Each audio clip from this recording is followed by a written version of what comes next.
everyone, and welcome to Behind the Movies, the podcast. My name is Emerald, and I'm your host. Behind the Movies is a program that seeks to understand the thought process of those who work behind the scenes, their struggles, and their experiences. And today we have with us a veteran and somebody who has amassed a proud filmography. His name is Toju. Please welcome to the show. He's a producer and a location specialist. Yes. So that's a very unique set of production jobs that go well together. Yeah. How did you start in the industry? Okay, thank you very much, Emerald. It's good to be here. So basically, 2013, I think that's when I started with Rogers of Females crew, and then it was called African Magic Original Films. Yes, I'm off. Yes, I'm Okay. off. So it was I'm off, giving them locations here and there. And I was seeing how film was being done. It wasn't really an interest at first, but then progressed into this Matthias film, this person's film. That was it. I think I can't remember. I can't forget that film because they tried to shoot it very well. I think they did their best at that time. Dowry Man or something. A man that was going to pay dowry. They're going to pay dowry on a man. So the man, the man is supposed to pay dowry on a man, something like that. So yeah, that film was interesting. Different locations. So it was my first proper film, not just a regular Amoff film. Amoff films were just 90 minutes. Okay. This was supposed to be in cinema or something. Okay. That was when cinema was bubbling in Nigeria, So that's where I actually started. But basically, my root, my film acting root is from Benin. Because of our Kenzo Cultural Center, where we used to do stage plays and produce stage plays and all that. As a university student, I attended University of Benin, so Yeah. that's where I started. But in film in Lagos, it was Amoff and Desmond Elliott, basically. And how does that work? Like location scouting. Like a lot of people, I'm sure, would be wanting to get into it, but then you have done this for so many huge Nollywood films. Like, is there a specific, like, how exactly do you narrow down locations? How do you know what suits what type of scripts? Like, is there a process to it?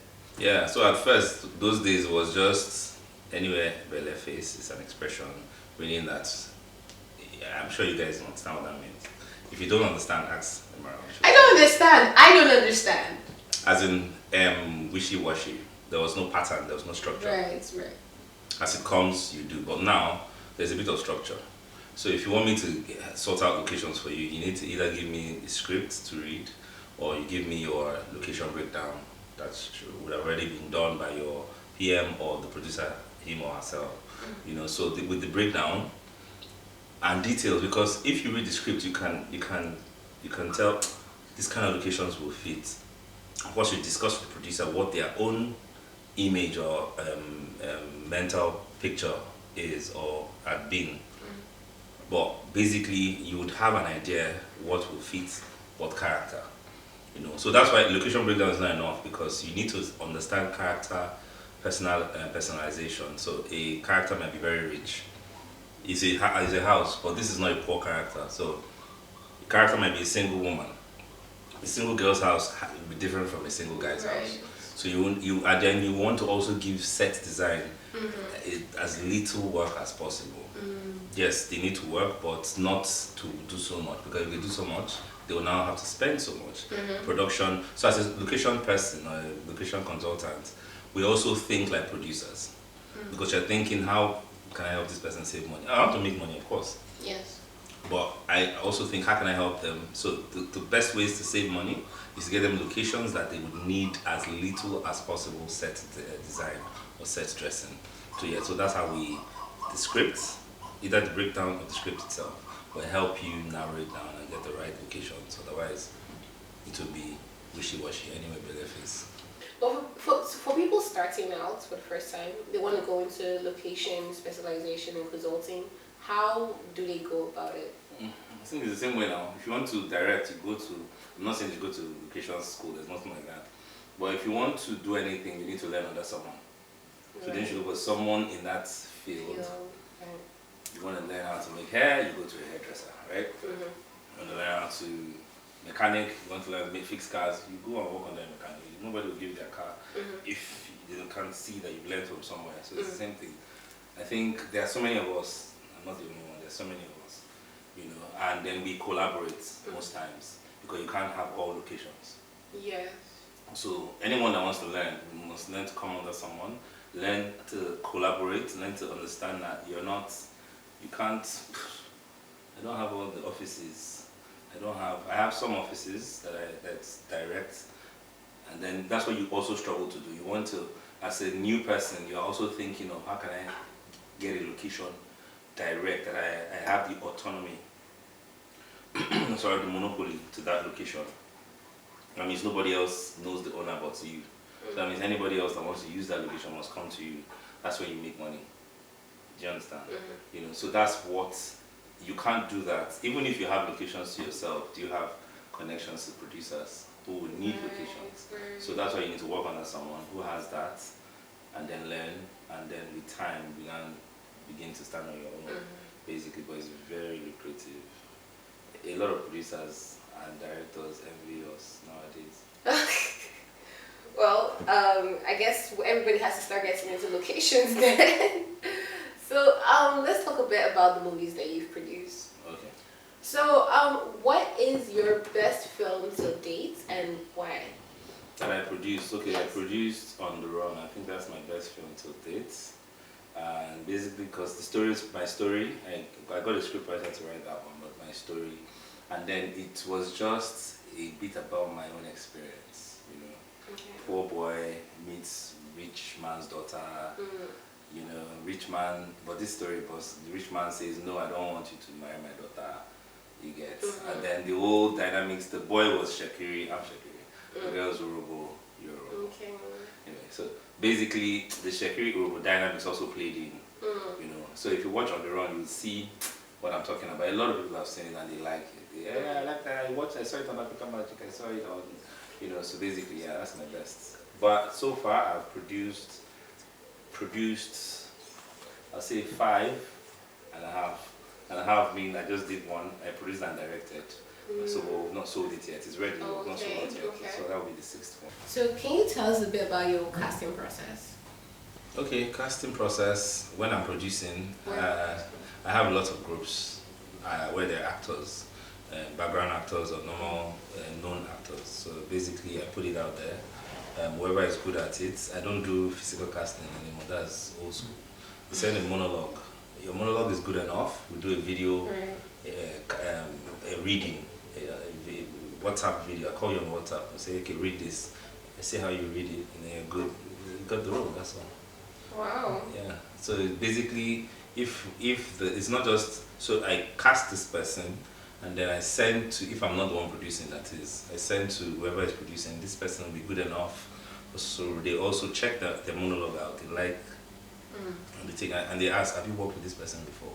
Oh yeah. So most time my recommendation makes them get someone casted for a role. And then sometimes I just, my gut feeling, I thought this person will be good enough. So if an actor wanted to join those groups, for instance, how would they go about it? They first follow me on Instagram because of course I cannot put my number out there. Right. Follow me on Instagram, Toju Peter, Toju_Peter. They can Google Toju Peter, they'll see most of the films I've done. You know, that's the ones I acted in. So over 50 films, right? Wow. I've acted in locations. So the drill is this, yeah? As a location person, most times there will be one actor that would disappoint or whatever, and be like, please can you take this role? So I've gotten roles myself because I was just on the location, trying to manage the location. You know, so that's another perk to the job. If you're a location person and you're also interested in acting, yes. So I advise upcoming actors who are not getting gigs to pick up other things to do as per production. You can learn to be a continuity person, script supervisor. You can learn makeup. You can learn, learn something that would take you on different productions. So with time, you might see yourself acting. Yeah, there's a lady called Tenny. She used to be one of the production assistants during Amof. Then she became a producer, line producer. So gradually she became a production manager, line producer. And now she's an actress. She's Tenny Alade, I think Alade yeah.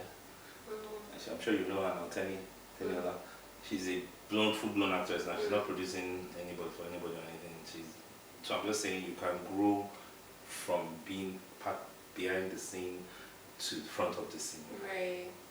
That's actually really, really inspiring. And so, can you tell us a bit about your production process? Like, what makes a winning script for you, and how do you execute that script, basically? Yeah, that's a very good question. Like what we did, so I produced with Miwa Loco, Sapio. Sapio was just basically a film about someone knowledgeable, and then he basically only rolls with people that are knowledgeable. And then he had an accident and then he became very dumb, and so he couldn't, but the script, when I got the script, I was like, wow, this is powerful.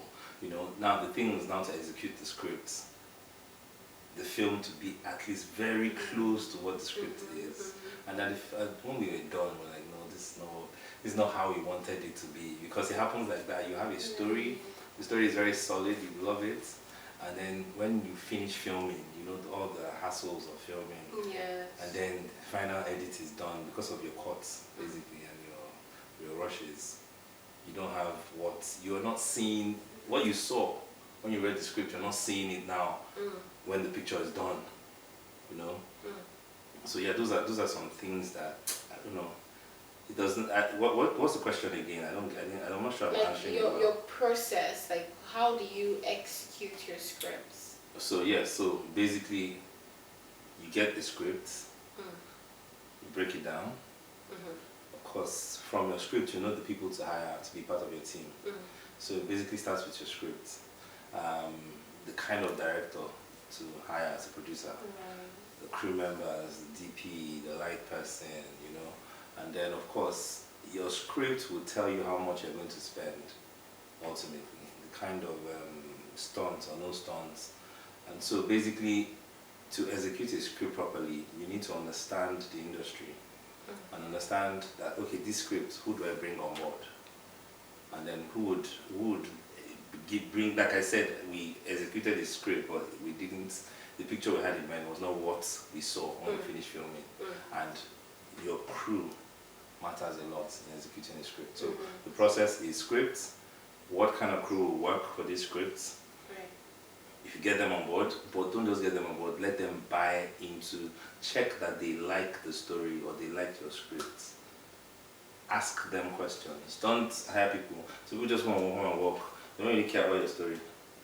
So when you're filming, you see a lot of, so there are film processes where crew members give a lot more than they were paid for, because they love the story. They want to see it work, So the level is it's an inverse proportionate relationship. Passion will give you, directly proportional. Good passion will give you good film from your crew members, but just wishy-washy will give you wishy-washy film. But then, so how do you choose like a compact crew? Like, how do you know that these people will give you 100%? And it's not even just skill. Because sometimes you get on set and then these people are skilled, but then you find out that okay, there's a bit of a personality issue. So how do you ensure that your crew is not just skilled, but they stay without conflict? I think that's what veteran producers have as their advantage. They have crew that they've been working for a long time. So if it's to keep people, like for example, people working with you now, if you now then evolve to making a film, you still use them, then you begin to make a bigger film, you still use them. You are keeping a tightly knit crew. Doesn't matter experience, years of experience. Once people are united, there's nothing they cannot do. That's Genesis 6:11. Tower of Babel. Once the people are united, it doesn't matter about I have 10 years experience, I have 1 year, I have 6 months experience. Once the people are tightly knit, there's nothing they can do. So it's not really, that's why you see people, like you see Desmond has been with, what's his name, Mika Duru, since whatever. They are like this. You can't work with any other person. So you need to find your own people. Right. You know, a film it takes a village to make a film. Yeah. You have to build your own village. That makes, like, it actually really does clear the things up. Yes. So, what are some major challenges that you faced while producing film? Producing and location management. Yes. I would say more challenges in location than producing. So, for example, location. Can you give us a location that has this? They'll name this. They'll name that. Hey, mansion, swimming pool. Next thing. How much do you have? 100,000 naira. Oh my god. So 100,000 naira to give you a mansion with swimming pool with everything. And then they will be so proud. And then at the end of the day, when they manage to pay what the place is worth, say they pay 300,000 for example, they then want to own, like now this is an Airbnb, you don't own it now, you're just here for a while. So you're there for 24 hours and you leave the house. And then you see people come into this space that is expensive and sit anyhow, or you know, so those things could be challenging because there's a caution fee to get back. Right. You know? Right. And then so there's this entitlement attitude too. And so at the end of the day, it makes it difficult to manage the location because you dealt with one person, the producer, but now this is the crew. And then, for example, there's a production that we're still hoping to get back the caution fee of 250,000 because one crew member was not professional. Now what happened? A cleaner told her to carry something, and she's a camera assistant. She's not a set. It is not your unit. It's not your. Oh, sorry, this is not my unit. I'll go and call the person that will carry that lamp and place it. She carried the lamp, and then the lamp got broken when she was trying to place it. Oh my gosh. Now that lamp alone, they want to. Now just the lamp. Imagine this: the lamp holder of a bulb. They say it's 250,000. So they're taking the whole caution fee because. Do you understand? So that's why we say one, your crew members. So crew members very key making it. If you're not even your actors, you can hire any actor. If you have good crew, you would finish in time. You will not need to speed over. You know. And so see that situation now. We're still looking for ways around it. I'm still looking for the bulb. So we have to buy the whole lamp. So it's this very, very exotic. Okay. So I'm just saying, so those are challenges. You're dealing with that, then even if you're producing, you still have to deal with your crew. Do you understand? Actors can be another story from another day, but you just know how to manage them, pamper them, but basically you handle your crew, you don't handle actors. Right. You just work with actors and but you handle your crew. So basically challenge is on location, crew members, how they behave and all that. They don't keep to the rules of a location or something, then it becomes an issue for the producer. Then you and the producer, you have issues, and then that's it. And can you tell us a bit about your marketing process? Like, how do you go about advertisements for your film? Well, thank God today is Sunday, so I'll just say it's the grace of God. I don't advertise. I don't think I've ever advertised before. Wow. I'm not. So I you just I show you my phone. I have messages plenty. I need this location. I need that location. I need this location. Any producer. Maybe I'll start advertising soon, so that I don't know. But yeah, I've not advertised before. Even then, I didn't really want to do it. I'll say it just came to me. So I said, give this one on this location, give that one, this person will tell this person, then this person will tell that person, then they would, like that, basically. Okay. And can you tell us about the way, how audience critique has impacted the way you make your films? Okay, well, yeah. So first of all, of course, I did short films with one of my friends from school way back. Those ones are online here and there, So those ones, I think the comments made me, reshape. So from short films, you want to do a bit. So you would take one or two positive criticisms, and then put a proper film together. That's what helped me put On the Road together in 2020, and then put Sapio, put The Mirror together, The Apartment with Nancy Simmons on YouTube, you can see. And then Identical, So for me, I just want to have a pattern, so I don't drift off. Yeah, I'm not doing anything epic. I'm not I've not done, but I don't think I want to do. But if I do, it will look like a modern. Their mannerisms might be a bit modern, though epic. Even they're wearing epic clothes, but they might behave a bit modern. In 1988, in 1875. So I'm just saying that everyone. So you need to listen to criticism also to help make your work better. And are there any genres of film that you would love to produce in the future? I think what we have here basically is more action. Now we're delving into action, comedy, romance. Yeah, but I want to do fiction. Yeah. So my goal, by the grace of God, is to get at least 1.5 billion naira to make my film. Yeah, and that one will be all over the world. It's Hollywood.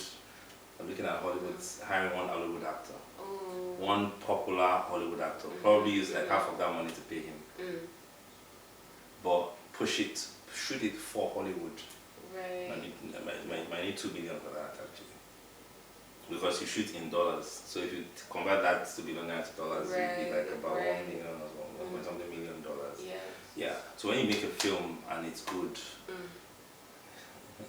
you take it to the Hollywood box office because you have a Hollywood actor there with a lot of Nollywood actors, and then use half of your crew can be Hollywood film crew members, half Nollywood. When you bring all that together, of course, they will take it because they can see their people worked on it. They have a process. Yes. Yeah, Hollywood, they have a process. So if you follow their process, your film will be global. It will not just be Nollywood. So that's my own vision, and that's where I'm headed to. Yeah. Well, we all hope to see it, yes, and by God's grace, it's going to happen. So, are there any words of encouragement you'd like to say to upcoming filmmakers who want to be location consultants or producers or actors? Yeah, I encourage you. If you want to be encouraged, be encouraged. If you don't want to be encouraged in your business, when hunger hits you, you will encourage yourself. First of all, so let me encourage them with this one now. 2022, I did location, end of 2022, beginning of 2023, it's 2024, right? I bought a truck. I have a car, that one, my car is running, I left it on, so that I'll be reminded to rush out of here. Wow. I bought a truck from location. So I live in Lekki phase 1, Lekki basically, from location, so I'm just showing you that the truck was $1 million, so I don't want to say the amount, so close to about 5 million thereabout. Wow. And that's what I use for production. You've seen it before now, that Tundra truck. So I'm saying that there's money in location, not even producing. Location, talk less, but nobody will give you their project to produce for them. Just like that. They must have worked with you. So working in different locations, you meet different producers over time who might now say, come on, can you help me? Or be a production manager, or help me produce this, or so start somewhere. Don't think about what you're going to earn. You will earn, because I didn't even know, like, I'm an HR professional. I have a master's in human resources. Wow. But that's not what's giving me no money. So if I didn't go to school and I did location, I'll be making money too. You understand? There are some location managers that maybe just I don't know, their English is not, it doesn't add up. If you call them for this interview now, you'll be correcting them. I'm not sure, I'm not perfect, but I'm just saying, yes, we are educated, we are graduates, blah, blah, blah. But at the end of the day, how much are you bringing to the table? Yes, how much, so you can make good money, put your head down, learn ropes, grow in it. And then in no time you buy your own car whenever you want to buy it without stress. Thank you so much for this. Thank you too. I'm honored to have been able to interview you today. And finally, before you go, I'd like us to play a little game. It's nothing crazy, I promise. So have you played rock, paper, scissors? Yes. I don't know. What's those? Why is one person bringing out 2 and one person bringing out 3? Okay, what's the rule? Okay, so basically, when you strike the scissors can. If somebody strikes a paper, like this is a paper, this is scissors. So if somebody strikes a paper and the other strikes the scissors, the person who struck the scissors wins. The person who struck the paper loses because the scissors can cut paper. Okay. If somebody strikes a rock and somebody else strikes a paper. Okay. The person who strikes the paper wins because the paper can cover the rock. So you just be striking paper now? Abby? Well, it depends on what you want to strike because whoever loses this rock, paper, scissors game has to pick a paper in there and do whatever it says. Win this game. Okay. Rock, paper, scissors. Rock, paper, scissors. I lost. I have terrible luck in this game actually. I'm always losing. I don't know why. Okay, so let's see what she does. Can we read it out? Let me read it out because you might not read out what they didn't. Sing the chorus of your current favorite song. Your current favorite song. Should be my own current favorite song. Anyway, go ahead. That's simple now. Okay, so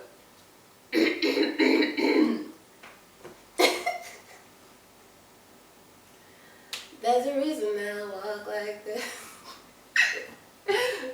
That's all. Who sang the song? Flo. It's by the girl group Flo. The song is called Walk Like This. Okay. Yes. So That's the chorus. The chorus is longer, but then I'm still trying to I don't want to chew up the words. So if you don't do it well, how much do you pay? Yes, how much you don't want money? Nothing. Alright, you try. Alright then. So thank you so much. I had fun. Thank you so playing much. this game with me. Thank you so much for being on this show. I'd love to have you back. Yay. I'll come as an actor then. I would love it. I would love to see it. So thank you so much. I'll have beers then. So I'm a military man in this current film. Right, I'm okay. acting as the chief of army staff. Wow. So yes, they're still going to give me a bit of, and then my car, and then military uniform. Wow, that'd be Heavily so nice. decorated. Wow. I can't spill. You can't spill. Watch the film. There's a video. No name? The Day of Liberty, that's the name The of Day the of film. Liberty. Yeah. Wow. It's a video film. Anything you can tell us about the plot? I cannot tell anything, no. Okay. But watch out for Day of Liberty. It's going to Day be of Liberty. awesome. We're still filming, so we're still shooting, so it's likely going to be. But we're targeting October 1st. Okay. Because it's a film about Nigeria. Yes, it's October 1st. Wow. Likely. Yeah. So look out for it, everyone. October 1st, Day of I did Liberty. some casting in that film too. Ooh, And the production love to manager, see it. location manager, so basically everything. Triple threat. We'd love to see it. So thank you guys so much for watching. Thank you. We loved having you on the show. So see you guys, same time, same station next week. Bye.